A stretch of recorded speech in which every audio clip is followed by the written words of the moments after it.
Lumipad mga kababayan yung satisfaction ratings ng ating Pangulong Bongbong Marcos. Ang ibig sabihin nito, hindi tumatala po yung mga paninira sa ating Pangulo ng kampo ng mga Duterte. Hindi po tumalab yung mga black propaganda laban sa ating Pangulo. Di ba? 55% of Filipinos satisfied with Marcos 2 years into presidency. Sabi po sa survey na ginawa po ng Social Weather Station. So ito po yung pinaka-latest. Mas dumami po yung natutuwa sa ngayon sa ating Pangulong Bongbong Marcos. Si Inday Anya Mr. Maravillas, hindi man sinama rito sa survey si Inday. Higawan niya talaga, Mr. Maravillas. Binasa ko yung kwento, hindi man kasama yung Vice Presidente. Lumayas kasi siguro yun.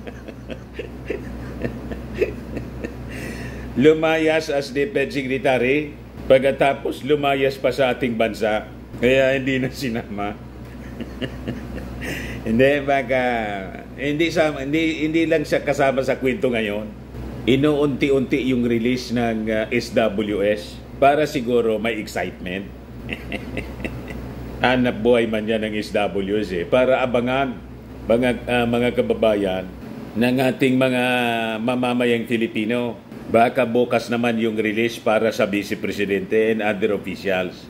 Pero by now, ang importante dito yung ating Pangulong Bongbong Marcos. Kasi yung Vice Presidente po, wala man tayong pakinabang. Pagkatapos kung makadimad mga kababayan ng security, wagas, isabi po ni Secretary Boying Rimulya, si Inday Anya, mas marami pa ngang security si Inday, kahit binawasan siya ng 75 members ng PNP, pero mas marami pa pala si Inday na security po kaysa sa ating Pangulo. Grabe man na niya, Mr. Maravillas, kung gano'n. Yan ang sabi ni Boying. Sara still has 320 bodyguards. More than Marcos Jr. Makikita niya, Mr. Maravillas, paiba-iba yung numbers ng security. Di ba sabi mo? 433 siya. Yan yung sabi sa balita. Tapos binawasan ng 75, di 358. Ngayon naman, 320 na lang. Ano magagawa natin? Yan ang lumalabas po sa mga kwento. Anyway, ito yung yung latest na sinasabi po ni Secretary Rimulya ng Department of Justice. 320 bodyguards pa. More than Marcos Jr. Na-spoil po. Kaya nagbawasan po, nagalit siya at sumulat kay General Marbil. Hindi man lang tinawag na General, Romel Marbil lang. Nalagaan niya, Mr. Maravillas, parang hindi napalaki ng tama ng magulang. Paano mapalaki ng tama ng magulang na yung magulang mismo mali? Yung magulang, mga kababayan, walang good manners and right conduct, mismong sinigong. Ano man yung matututunan ng anak, mga kababayan sa ama, na walang manners? Hindi marunong po rumispeto sa matatanda at hindi marunong rumispeto sa posisyon. Ang tawag kay General Romel Marbil. Romel Marbil lang po. Wala talaga niya, Mr. Maravillas, na breeding. May breeding din po. German Shepherd. Matapang. Pero nagbawasan mga kababayan ng security. Galit na galit. Kinompromise daw yung kanyang security. Ganon mga kababayan, si Inday. Kaya hindi na sinama siguro ng SWS sa survey. Joke man lang po, baka kasama siya. Kaya lang hindi pa ni-release ng SWS yung para sa Vice Presidente. Abangan na lang po natin kung tumaas yung ratings ni Inday o bumuloso. Kung tumaas pa yung ratings ni Inday, ang ibig sabihin niyan, fake news. Di ba? Pero pag bumulusok, authentic po. kahit walang butas. Makatotohanan, pag bumulusok po. Pero pag tumaas pa, magduda na kayo. Minanipula po ni Xi Jinping. Inimpluensya yung survey. Kasi alangan man po, ang dami ng mga kapalpakan. Mataas pa yung trust ratings. Yung ating Pangulong Bongbong Marcos, yan ang kapanipaniwala po. Kaya ito, authentic ito mga kababayan. Very hardworking po, yung ating Pangulong Bongbong. Ito po yung sabi rito, basahin ko po sa inyo. Majority ng mga Filipinos satisfied sa performance ng ating Pangulong Bongbong Marcos sa kanyang 2 years na pag-upo bilang ating Pangulo. Base dito mga kababayan sa result ng second quarter 2024 social weather survey na ginanap po June 23 to July 1. Nirelease kagabi ng SWS. So sabi dyan, SWS found that 55% ng adult Filipinos kumbinsido, satisfied with Marcos. 5% percentage points na mas mataas kaysa nung Marso.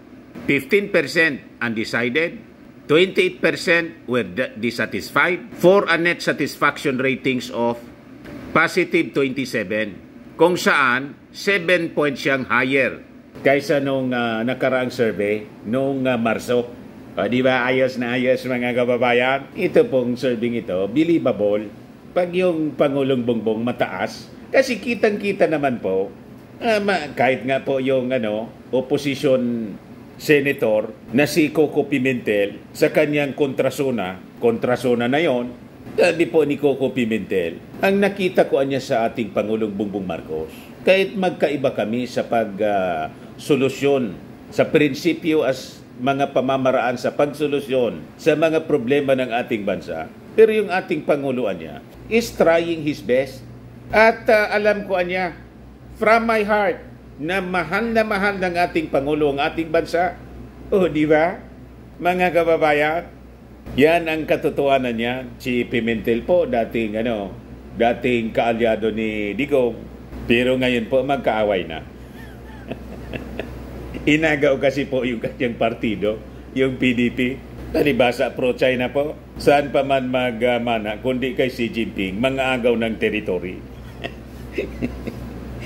Mangagaw ng hindi kanya. So sabi rito mga kababayan, among geographical areas na nakakuha po ng highest satisfaction rating yung ating Pangulo. Sa Balance Luzon, 60% po siya. Then sa Metro Manila, 57%. Mula 56%. So tumaas din siya. Sa Visayas, mula 49%. 55% na siya. Ang kikita po ng ating mga mamamayan Pilipino, yung totoong naglilingkod sa ating bansa. So sabi dyan, while he got the lowest score in Mindanao at 46%, this was a 15 percentage point jump mula sa 31% score niya noong Marso, raising his Mindanao net satisfaction rating to positive 5. Mula sa negative 19, nagbunga po yung pag-iikot ng ating Pangulo sa Mindanao para mamigay ng mga ayuda kasama yung mga congressmen. And almost lahat ng mga congressmen from Mindanao sumama na po sa ating Pangulong Bongbong Marcos. At sa partido ni Martin, may latest nga ngayon po, yung gobernador po ng Sulu, si Governor Sakurtan, tapos 49 other politikos sumama na po sa lakas CMD ni Martin Romualdez. Yan po, sabi dyan, for a better life for our people. Sulu Governor Sakurtan, 49 others joined lakas CMD. Tuwang-tuwa na naman po si Martin Romualdez. Di ba? Biglang lipad po si Martin papuntang Hulo para mag-administer ng oath of membership to his new members. Kahapon po, sabi po ni Martin Romualdez, I take your decision to mean that you share our aspiration and the vision of President Ferdinand Marcos Jr. for a better life for our people and a more progressive Philippines, sabi po ni Martin. Governor Tan's group is the single latest group of local officials to join Lakas CMD all at once. Yung grupo po ng mga nausog, patunaw na po yung grupo ni Digong, lalo pag pag na-release na yung warrant of arrest sa kanya ng ICC, may blue notice na nga po yung Interpol. So, I think malapit na pong kaladkarin si Digong at kanyang mga kasama sa war on drugs. Si Atty. Rocky po, taranta na. Balikan natin yung result ng survey po. So sabi dito sa analysis ng Social Weather Station, yung net satisfaction rating po ng ating Pangulo increased among those aged 18 to 24 by 8 points. In those aged 55 and above, by 12 points. Net satisfaction with Marcos also rose among non-elementary graduates and junior high school graduates, sabi po ng SWS. 9% ng ating mga kababayan expect Marcos to fulfill all his promises. 17% expect most, 48% a few, and 23% almost none or none. 8% say the Philippines got very much benefit. 37% much benefit from Marcos foreign visits. 22% expect Marcos to succeed. 18% say he will not succeed. And 60% say it's too early to tell. Yung 18% po, ito yung mga dilawan at saka rabid na usog. So kukunti man lang po sila.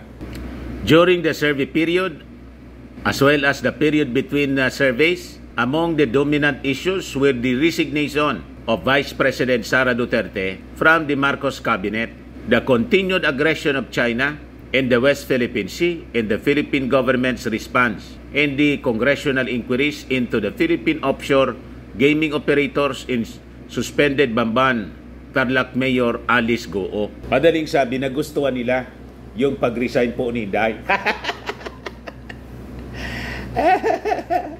Nakatulong po sa ratings ng ating Pangulong Bongbong Marcos. So ang ibig sabihin nun, nang si Inday, kayo ni Timpa, maraming naiinis po sa mga mamamayang Pilipino kung bakit si Inday na wala man pong contribution, nananatili na DepEd Secretary. Ayusan niya, Mr. Maravillas, yung analysis mo. O di ba ganon?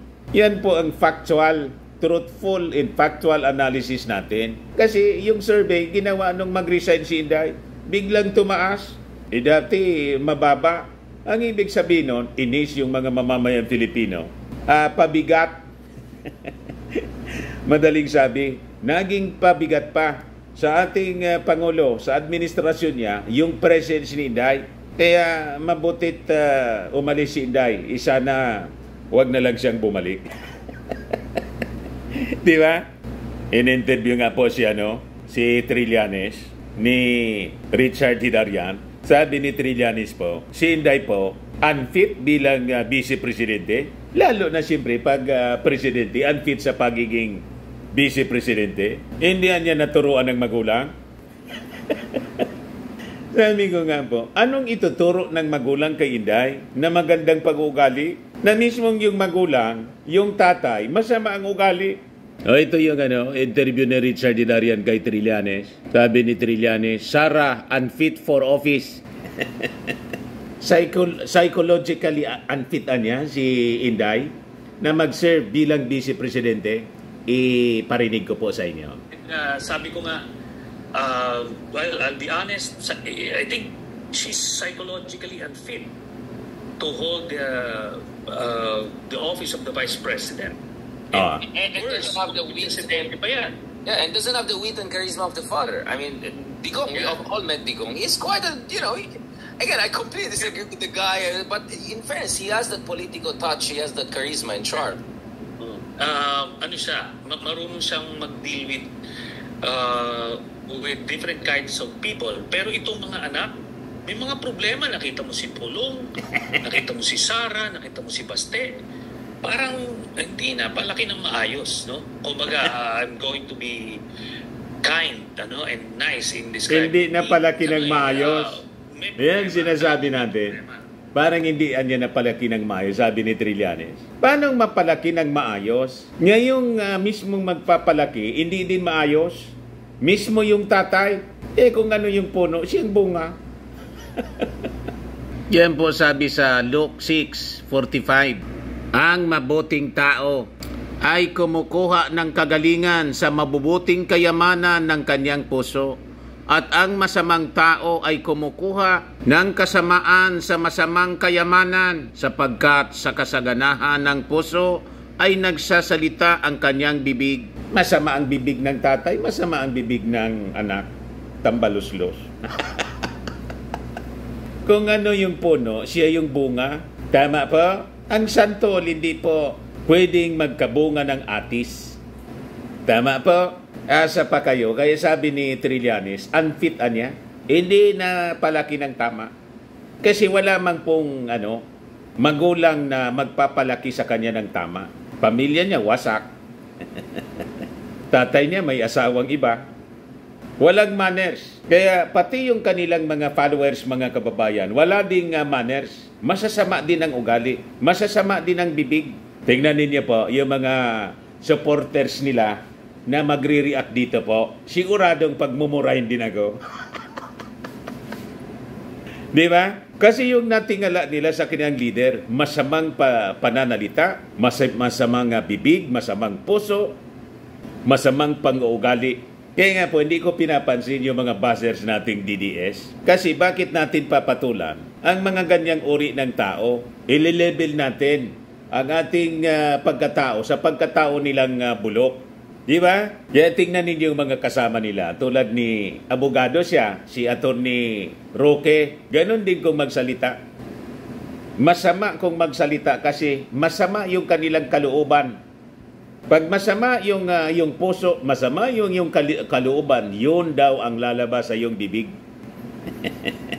Kaya si Inday po, walang pagrespeto sa kapwa niya mga opisyal. Tawag po kay General Romel Marbil. Romel, kaya ngayon po, hindi pa matapos-tapos yung controversy ng pagtantrums ni Inday. Yung Congress nag-react po at pati ngayon yung DOJ.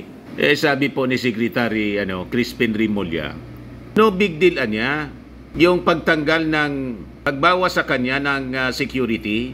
Sara still has 320 bodyguards, more than Marcos Jr. Rimulya, however, declined to provide specific numbers on the President's security detail, citing security concerns. The PNP earlier explained that the redeployment of some of Duterte's security detail was to address the shortage of personnel in Metro Manila. It ensured that the move was properly coordinated. Nagalit po si Inday at yung mga supporters niya. Nagbanta pa. Pag may nangyari anyang masama, kay Inday, ang suspect niya si Marbil. Pagkatapos, yung PNP, ina-accuse po ng surveillance or casing sa bahay daw niya. Ganun naman pala, ina-accuse niyo, wala na kayong tiwala sa PNP. Tapos, magpapasecure kayo sa police. Di magsarili kayo ng security.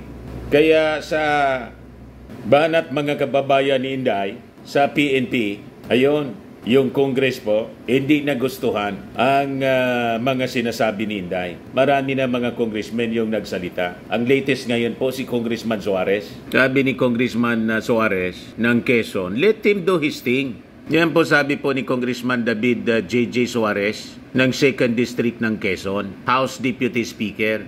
Let's just allow the PNP to do the necessary reform agendas and reorganization. Naintindihan naman natin, naintindihan natin that we have a new Chief PNP. And I'm sure that the task is very heavy on his shoulders to address the issues confronting the PNP. So let's give him a few months and the opportunity to implement his reform program. So siguro bahagi din po ito sa kanyang pinapatupad na reforma para ayusin ang ating kapulisan. Binawasan lang po ng 75 personnel. Grabe na po yung pinagsasabi ng mga Duterte.